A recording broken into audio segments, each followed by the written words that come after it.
Bonjour à tous et bienvenue sur cette nouvelle vidéo des Brothers. Je suis Florent et aujourd'hui, vidéo assez atypique, vous l'avez vu sur la miniature, faites pas les gros mythos. Aujourd'hui, on va parler jetons expérience et as de l'avant-garde.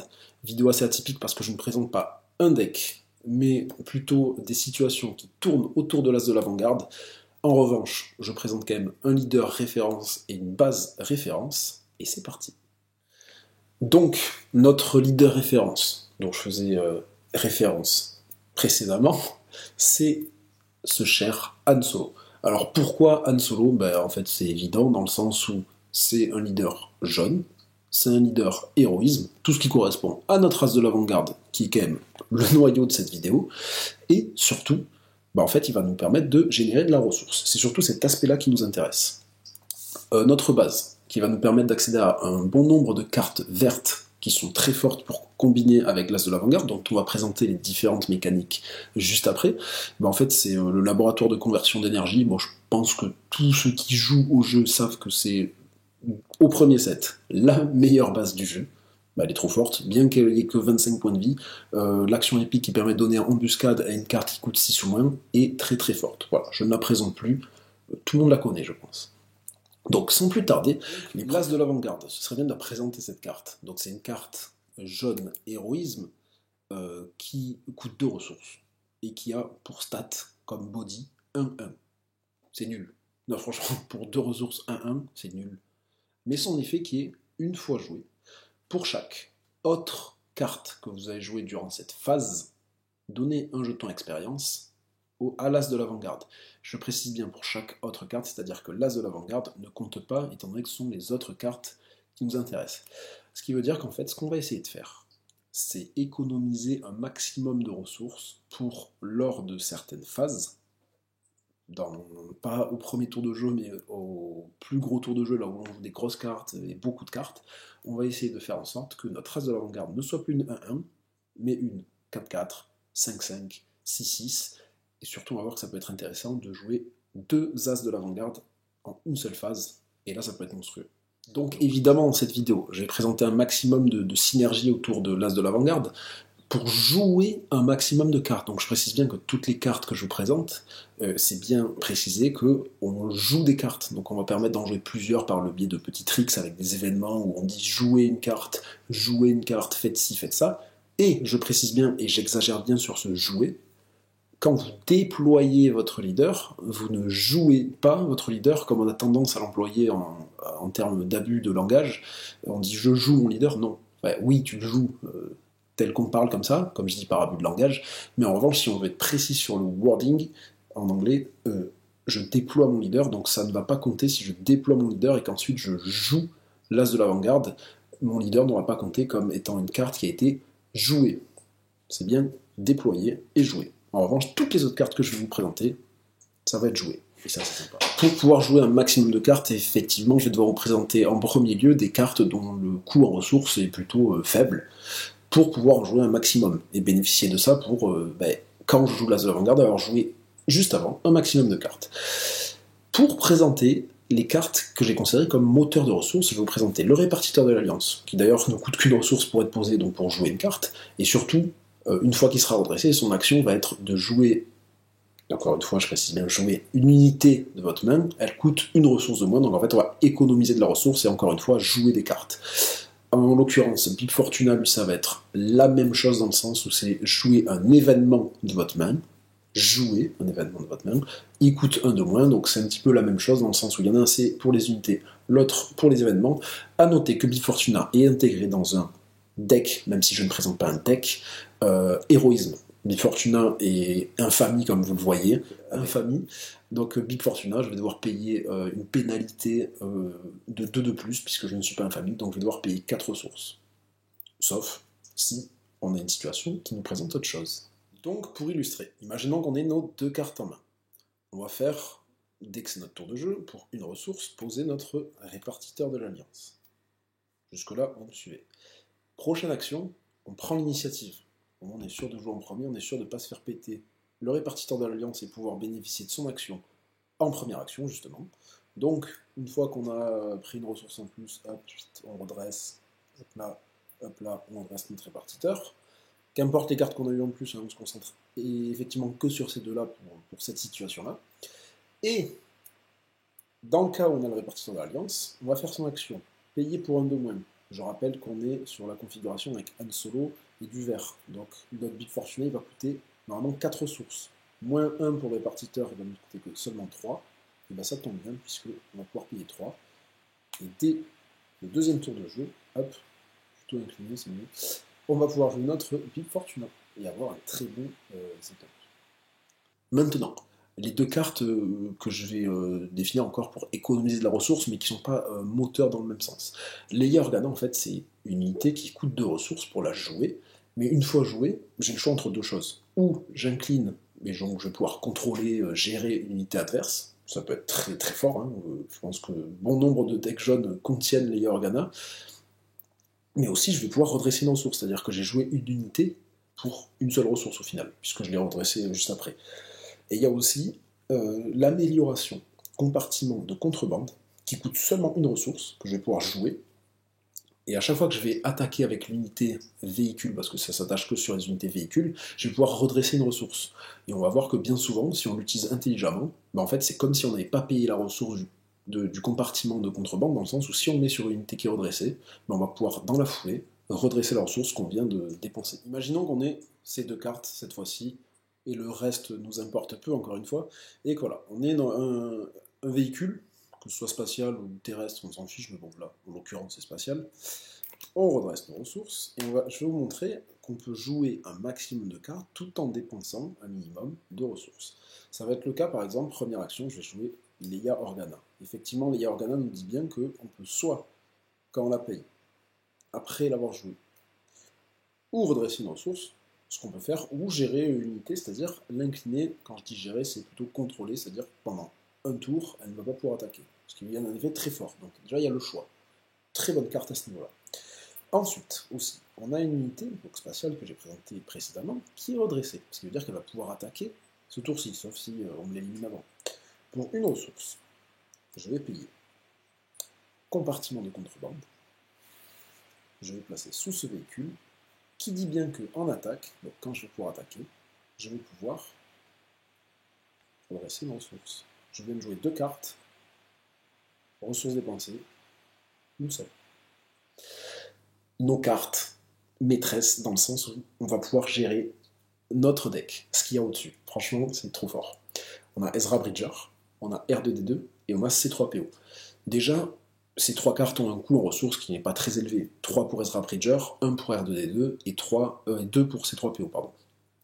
Donc Ezra Bridger, il nous dit que quand il termine une attaque, il faut bien qu'il survive à l'attaque pour que ça se fasse, je vais pouvoir regarder la carte du dessus de mon deck, ou je peux la jouer tout de suite. Encore une fois, je peux la jouer. Hein. Donc il faut évidemment dépenser les ressources qui correspondent au coût en ressources. Sinon, je peux la défausser si elle me gêne et que j'ai pas envie qu'elle soit sur mon deck parce que ça correspond pas à la situation dans laquelle je suis là, tout de suite. Ou je peux la laisser sur mon deck dans le sens où je peux pas payer les coûts en ressources, ou j'ai pas envie tout simplement, mais juste après, au prochain tour, quand ça va suivre, j'en aurai besoin de cette carte. Donc ça offre 3 possibilités. Très sympa. Et surtout, ça me permet de savoir ce qu'il y a sur notre deck. Et Ezra Bridger, pour 3 ressources, 3-4, super body, il est rebelle, il est spectre, il est force. Trop fort, Ezra. Franchement, reste comme t'es. Super. R2 sous Ezra, c'est vraiment, selon moi, selon Cédric, selon une bonne partie des joueurs de la communauté de Montpellier et nos amis qui jouent, etc., l'une des meilleures cartes jaune héroïsme. Franchement, c'est trop fort. A noter quand même que son effet, contrairement aux deux autres, c'est que quand on attaque, c'est pas une fois joué. Je vais juste revenir juste après là-dessus pour les deux autres. Et aussi, bon point de règle, qui peut être important de préciser, quand cette unité termine une attaque, ça signifie, ça se traduit par, il faut qu'il survive à l'attaque. Effectivement, s'il fait l'attaque et qu'il subit le nombre de dégâts qui correspond à ses points de vie, et qu'il est éliminé, on ne peut pas faire l'effet. Voilà ce que ça veut dire quand ça termine l'attaque. Il faut qu'il survive. Donc, ces cartes-là. Je les ai rangées par ordre d'importance, mais en revanche, notre R2D2 il va être en ordre de jeu. Ce que je veux dire par là, ça va être la première carte qu'on va devoir jouer, étant donné que quand on la joue, une fois jouée et quand il attaque, donc à chaque fois qu'il pourra attaquer aussi, ce sera le même effet, on va pouvoir prendre connaissance de notre carte au-dessus de notre deck, la regarder, et si ça ne nous intéresse pas trop, on peut la mettre sous notre deck. Ou alors, sinon, on la repose au-dessus. juste on prend connaissance. Okay, donc ce qui est bien pour notre As de l'avant-garde, c'est que pour 1, on joue une carte, et aussi on prend connaissance de ça au-dessus de notre deck. On va voir, ça a une petite importance bien sympathique. Si, après avoir joué RD2, on décide de jouer C3 PO, on va prendre l'exemple où on joue C3 PO. Donc pour 2, effectivement, lui aussi c'est une fois joué que je peux faire l'effet. En fait, je vais choisir un nombre. Ce nombre, il va correspondre au nombre de ressources d'une carte. Et de quelle carte? Celle qui est au-dessus de mon deck. Quelle coïncidence avec R2, voilà. Ceux qui connaissent le jeu savent bien que ces deux-là vont de pair. Donc là, j'ai vu les gars, je sais calculer 2. Quand je joue C3PO, pardon, je dis 2 pour 2 ressources que coûtent les gars. Si ça match, hop, c'est bien fait, le hasard fait bien les choses. Je peux piocher cette carte. Si j'avais dit 3, 4, 5, pas le nombre qui correspond aux ressources, j'aurais dû laisser la carte sous le deck, sur le deck. J'aurais pu quand même prendre connaissance de la carte, mais c'est tout, ça s'arrête là. Là, en revanche, si je dis 2 et que ça match, hop, je peux la piocher. C'est sympa. Bon, situation un petit peu similaire, on va prendre le cas où Ezra a déjà été joué le tour précédent, il est encore en vie, il est redressé comme vous pouvez le voir. Donc là, cette fois-ci, pour 1, je vais faire exactement ce que j'ai fait avant, je vais jouer R2, ok, et donc je vais prendre connaissance de la carte au-dessus de mon deck. Qu'est-ce que ça change? Je vois que c'est Leia Organa qui coûte 2. Je la mets au-dessus, je sais que c'est Leia Organa. Maintenant, avec Ezra, en fait, qu'est-ce qui se passe? Qu'est-ce qu'elle nous dit, la carte d'Ezra Bridger? J'attaque, je survis à l'attaque. Imaginons j'ai attaqué la base ou que sais-je, on s'en fiche. Regardez la carte du dessus de votre deck. Évidemment, avec R2 juste avant, ben on l'a vu. Voilà, ça laisse peu de place au hasard. Vous pouvez la jouer. Donc si j'ai le nombre de ressources qui correspondent, c'est bien, parce que si c'est une carte pour laquelle j'ai pas le nombre de ressources, c'est un peu bête, on perd une action en fait. Sinon, je peux la défausser si elle ne me plaît pas, si elle me gêne, ou je peux la laisser sur mon deck si je veux bien la piocher plus tard, ou si j'ai des effets pour la piocher autres que Ezra, par exemple, c'est 3 PO, au hasard. Bref, dans le cas où j'attaque et que je vois cette carte et que je veux la jouer, je la joue, je paye 2 ressources, et si, imaginons, je fais l'effet de Leia qu'on a vu précédemment avec le compartiment de contrebande, je peux redresser une ressource, et encore une fois, on vient de voir que je viens de jouer 2 cartes ce tour-ci, je ne dépense que 2 ressources, et là, normalement, je décarte au-dessus de mon deck, là, dans cet exemple, j'en ai pas mis, et voilà, il me reste encore 3 ressources. Là, si je vous laisse de l'avant-garde, j'ai déjà dépensé seulement 2 ressources et j'ai déjà joué 2 cartes. C'est franchement très fort, sachant que j'ai encore ces 3 fléaux dans la main, là, ça offre plein de possibilités. Maintenant, les tricks avec ces cartes-là. Franchement, là c'est vraiment ce que j'ai dit en tout début de vidéo. On a attaque furtive, jouer une unité de votre main. Donc je joue attaque furtive, ça fait une carte, et je joue une unité de ma main, ça fait 2 cartes, pour seulement 2 ressources. On va le voir juste après. Il y a un trick vraiment sympa à faire avec attaque furtive. Ensuite, renfort de Ewing, je paye la carte. Donc je joue ma carte, et ensuite je peux jouer jusqu'à 3 unités. Ok, donc, voilà, jouer chacune d'entre elles. Donc ça fait 1 pour renfort de wing, jusqu'à 3. Ça va pas forcément tout le temps être 3, mais si on le fait bien, ça peut aller jusqu'à 4 en une seule action. Et vous êtes mon seul espoir, je joue la carte, vous êtes mon seul espoir, et je vais pouvoir regarder la carte au-dessus de mon deck, et je vais pouvoir la jouer. Franchement très fort. J'ai mis en tout petit le Home One, qui dit une fois joué, donc aussi il faut payer 8 ressources pour jouer le Home One, je peux jouer une unité héroïsme. Donc encore une fois, en une carte, j'en joue 2. Et donc, comme on l'a vu avec le renfort de Wing, je peux jouer plus que 2. Franchement, trop fort ce genre de situation. C'est vraiment fait pour l'as de l'avant-garde, pour pouvoir d'abord jouer tout ce tas de cartes et offrir des possibilités franchement différentes à chaque fois, parce que vous êtes mon seul espoir, ça correspond à la carte au-dessus de mon deck. Attaque furtive, ça correspond aux cartes qu'on a en main. Donc franchement, il y a plein de possibilités différentes. Renfort de Wing, c'est les 10 cartes au-dessus du deck en plus. Home One, c'est plutôt dans la défausse. Franchement, on a tout. Hein, on a vraiment tout un panel. Et derrière, il faut pouvoir jouer un as de l'avant-garde, donc juste garder 2 ressources, et franchement créer un monstre pour 2 ressources. On va pas créer non plus un 20-20. Tranquille. Bon, là, on va s'intéresser à une situation où il nous faut nécessairement 7 ressources. Et on va voir que ça peut être monstrueux. Évidemment, j'ai l'as de l'avant-garde dans ma main, et il me faut aussi, parce que vous êtes mon seul espoir. Pardon.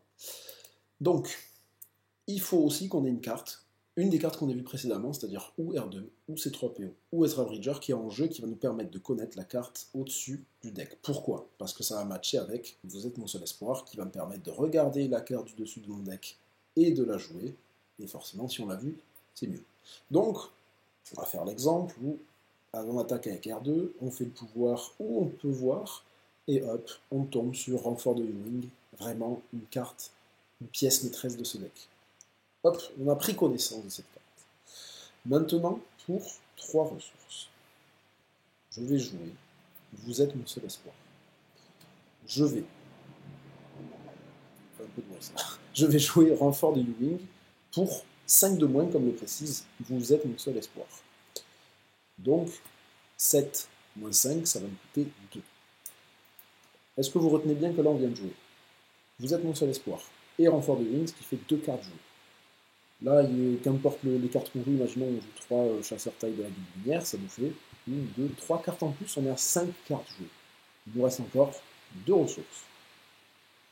Bah, ça tombe bien. Notre as de l'avant-garde coûte 2 ressources, notre prochaine action va être de le jouer. Et ça va faire un as de l'avant-garde avec 6. Il reste 6 tokens d'expérience, tac, tac, tac, tac, tac. Je sais qu'il y en a qui... Revenons à une situation de base où, en début de partie, pardon, où on a 4 ressources par exemple, et Bib Fortuna qui a été joué. On se souvient bien que Bib Fortuna, il faut payer une pénalité en coût en ressources pour le mettre en jeu, mais imaginons qu'il a été mis en jeu et que là c'est un tour où on a nos 4 ressources, et le tour d'avant qu'on a dû payer la pénalité, donc là on va pouvoir en bénéficier à 100%. On va voir à quel point ça peut être fort et surtout à quel point on va pouvoir bénéficier et tirer profit de cette carte attaque furtive. Avec ceci en main, et toujours notre as de l'avant-garde qui va nous permettre de faire des petits miracles. Donc, on va faire l'action de Bib Fortuna. Action, je joue un événement de ma main en payant un coût 1 de moins pour jouer cette carte. Attaque furtive qui normalement coûte 2 va me coûter seulement une ressource, donc je viens de jouer une carte qui est attaque furtive. Je vais payer pour 3 de moins Ezra Bridger qui va arriver, engager, comme le précise, la carte attaque furtive.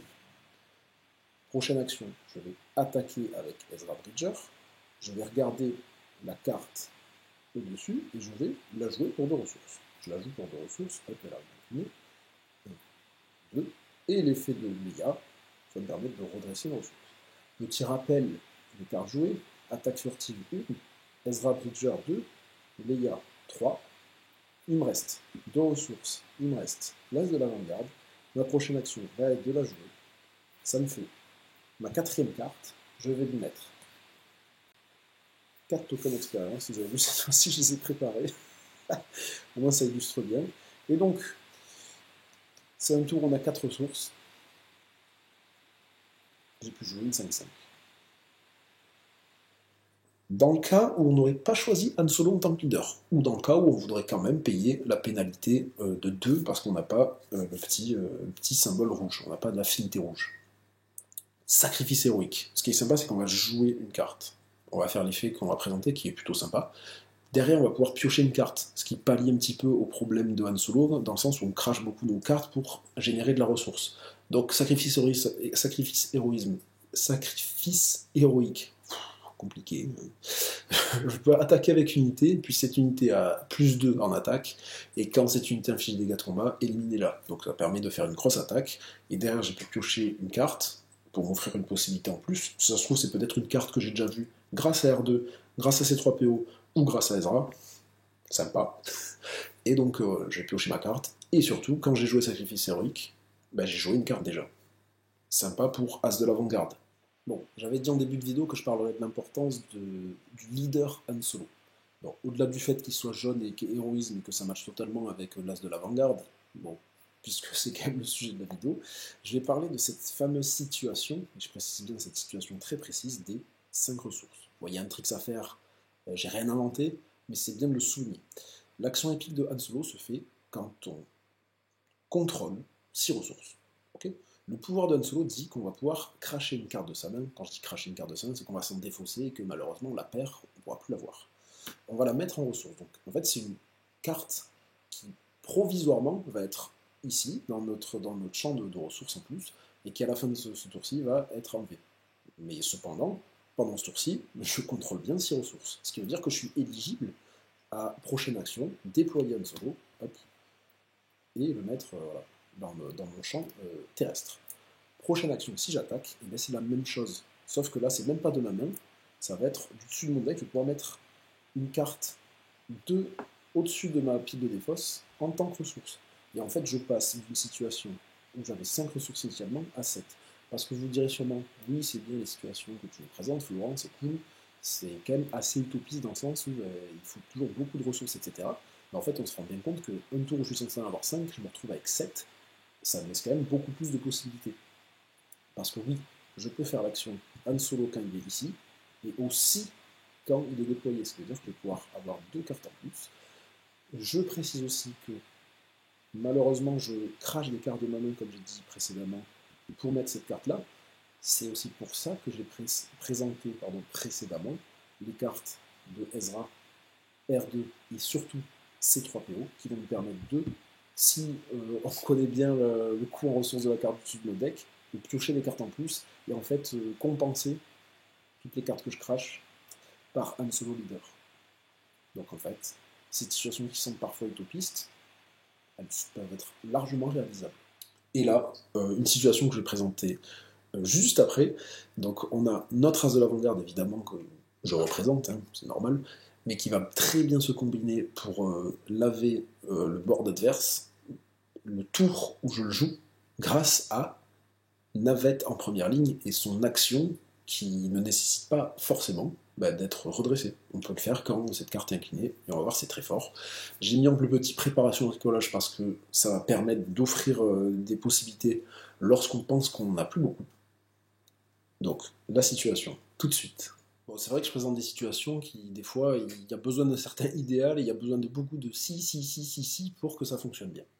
Bon, là, on a nos 5 ressources, et comme je l'ai présenté juste avant, on a une main qui est franchement pas ouf. On va faire le pouvoir de Han Solo, et on va mettre une ressource en plus, donc on est à 6, en plus on est éligible à pouvoir le déployer sur le champ terrestre, et on va essayer de retourner à notre situation où on n'a absolument rien. Notre adversaire il joue, je vais payer 2 ressources. Je vais jouer une première carte qui est préparation au décollage. Très important, préparation au décollage, puisque je vais pouvoir, de une seule carte en même, en plus j'en joue une très importante pour l'as de l'avant-garde, je vais me trouver avec, on va dire, je pioche les cartes au-dessus de mon deck et j'ai ces 2 cartes-là. Bon, je rends la situation plus rapide.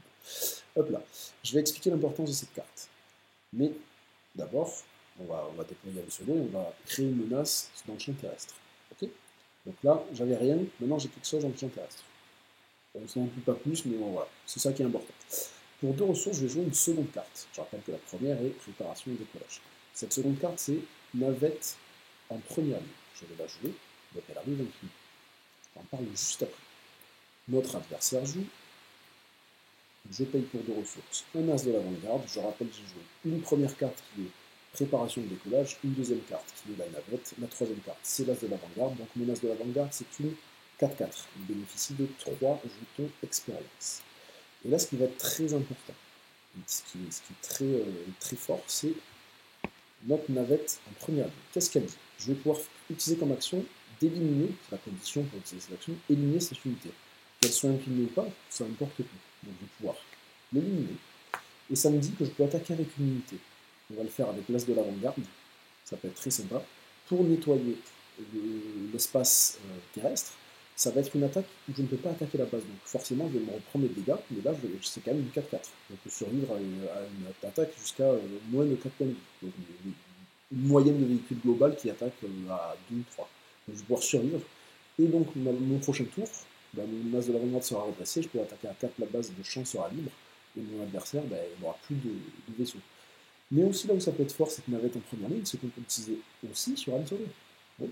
Donc Han Solo, si j'avais attaqué avant et que j'avais une carte en ressources en plus, si là je refais avec la navette et que je réattaque avec Han Solo, j'ai mon pouvoir de 1 attaque, effectivement qui proc, je vais pouvoir mettre une autre carte en ressources. Et si, imaginons par miracle, j'avais une autre carte as de l'avant-garde, avec ces 2 ressources, hop, je peux mettre un autre as de l'avant-garde qui lui aurait eu 4 jetons d'expérience. Encore une fois, je reviens au tout début de cet extrait. Si, condition sur condition sur condition, je vous l'accorde, je vous le concède, c'est très utopiste. Mais en tout cas, ça présente des situations qui peuvent retourner vraiment des situations très très critiques. Et voici nos cartes que j'ai considérées comme les counters de manière générale des cartes où on va blinder d'amélioration, mais qui vont l'être moins. effectivement, pour l'as de l'avant-garde. Pourquoi? En fait, on a confiscation, éliminer une amélioration. Chasseur fang de neutralisation, une fois joué, vous pouvez éliminer une amélioration. Ou agressivité, qui a comme option éliminer jusqu'à 2 améliorations. Ben, en fait, l'as de l'avant-garde, pour chaque autre carte qu'on a jouée, on va lui donner un jeton expérience. Donc imaginons qu'on fait de l'as de l'avant-garde une 5-5, ça veut dire qu'elle a 4 jetons expérience. Pour chacune de ces cartes, on n'enlève pas les 4 d'un coup. On enlève ou une par une avec confiscation et chasseur fang de neutralisation, ou avec agressivité, on enlève 2, mais on n'enlève pas tout d'un coup. Donc ces cartes-là, elles sont quand même jouées parce que ça permet d'enlever des boucliers. Je le rappelle au niveau des règles, le bouclier c'est un jeton amélioration, donc c'est considéré comme une amélioration. Le jeton expérience aussi, ou toutes les autres améliorations, telles que le compartiment de contrebande. Tout ça pour dire que l'as de l'avant-garde est très fort dans le sens où, pour le neutraliser par rapport à toutes ces jetons expérience qu'il accumule, il faut bon nombre de cartes qui vont éliminer toutes les améliorations. Donc, si on veut le faire une par une, il va falloir à chaque fois éliminer les améliorations une par une. C'est pas comme certaines cartes où une grosse amélioration comme un sabre laser Jedi, un sabre de Vador, un sabre de Luke, on l'enlève et hop, on a ruiné le personnage qui avait cette amélioration qui était attaché. Là, c'est pas le cas pour l'as de l'avant-garde. C'est très important de le souligner, qu'il existe des counters pour certains, mais l'as de l'avant-garde ne va pas à 100%, mais en partie contourne un petit peu ce counter. J'espère que cette vidéo de présentation de l'as de l'avant-garde vous a plu, qu'elle vous a permis aussi de vous rendre compte que certaines cartes peuvent avoir un potentiel selon les situations, je vous l'accorde. Et voilà, j'espère que ça vous a bien plu, et sur ce, il ne me reste plus qu'à vous souhaiter bon jeu.